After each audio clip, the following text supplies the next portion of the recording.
Hello everyone, তোমরা সকলে কেমন আছো? আশা করছি ভীষণ ভালো আছো, আর আমিও কিন্তু ভীষণ ভালো আছি। তো অয়ংসা উইথ মাম্মা ব্লগে তোমাদের সকলকে আরও একবার অনেক অনেক অনেক স্বাগত। তো আজকে আমি তোমাদেরকে কাতলার লেবু মরিচ ঝাল করে দেখাবো। তো এই রান্নাটা করতে কি কি লাগছে চলো দেখে নেওয়া যাক। তো এই যে দেখো, এখানে 6 পিস মাছ নিয়েছি, তার মধ্যে দিয়ে দিয়েছি লেবুর রস। এখানে আমি গন্ধরাজ লেবুর রস দিয়েছি, আর দিয়েছি হাফ চামচ রসুন বাটা, হাফ চামচ গোলমরিচ গুঁড়ো। তো এই মশলাগুলো দিয়ে বেশ ভালোভাবে কিন্তু মাছগুলো ম্যারিনেট করে 20 মিনিট মতো ঢাকা দিয়ে রেখে দেবো।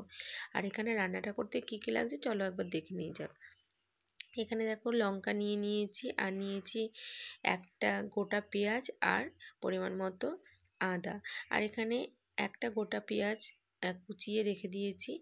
তো এই যে দেখো, মশলাটা আমার পেস্ট করা হয়ে গেছে। আর এদিকে কড়াই গরম হয়ে এসছে, কড়াইতে তেল দিয়ে দিচ্ছি। তেলটা গরম হয়ে আসলে এর মধ্যে আমি ম্যারিনেট করা মাছগুলো দিয়ে দেবো।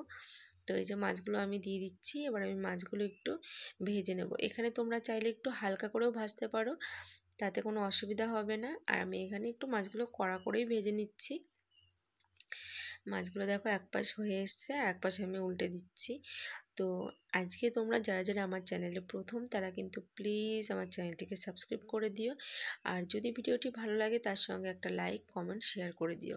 তো এই যে দেখো, মাছগুলো আমার ভাজা হয়ে গেছে। এবার আমি মাছগুলো একে একে সব তুলে নিচ্ছি।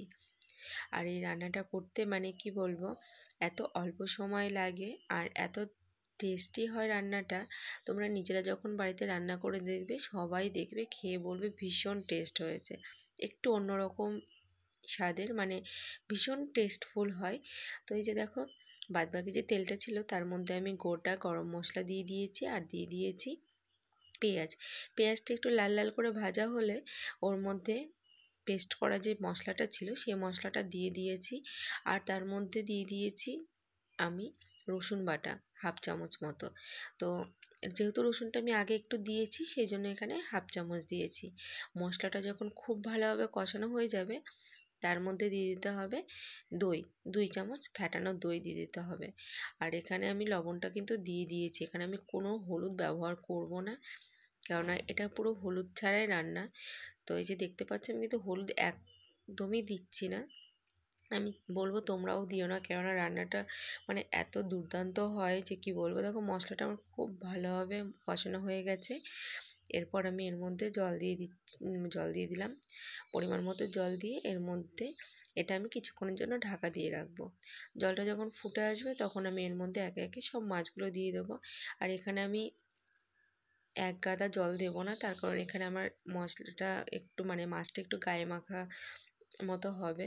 সেই জন্য আমি এখানে সামান্য একটু জল দিয়ে দিয়েছি, যাতে মাছটা ফুটবে সেই রকমভাবে, মানে মাছটা আর কি সেদ্ধ হয়ে যাওয়ার মতো।